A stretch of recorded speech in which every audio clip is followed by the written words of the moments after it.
मंत्री महोदय एवढे दुर्लक्षित कसे आहेत ते समजत नाही आणि मंत्री महोदय तिथं असताना सुद्धा कारवाई करत नाही. त्याच्या मागचं नेमकं हा जो काही खाद्यपुरवठा होतो तो एकाच कंपनीकडून होतं आणि ह्या कंपनीचे लागेधरे मंत्र्यासोबत नेमके काय आहे त्याच्यामुळे आदिवासी आश्रमशाळेमध्ये खुद आदिवासी मंत्री धारणीत असताना विषबाधा झालेली आहे आणि एकामागून एक 3 शाळा तिथे प्रभावित झाल्या.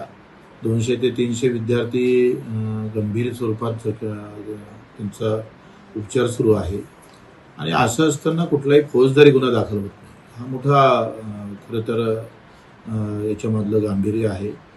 या आदिवासी मंत्र्यांच्या मंत्रालयात येणाऱ्या अखत्यारीत असणाऱ्या बाबीमध्येच मंत्री महोदय एवढे दुर्लक्षित कसे आहेत ते समजत नाही आणि मंत्री महोदय तिथं असताना सुद्धा कारवाई करत नाही. त्याच्या मागचं नेमकं हा जो काही खाद्यपुरवठा होतो तो एकाच कंपनीकडून होतं आणि ह्या कंपनीचे लागेधरे मंत्र्यासोबत नेमके काय आहे त्याच्यामुळे त्याच्यावर कारवाई होत नाही का?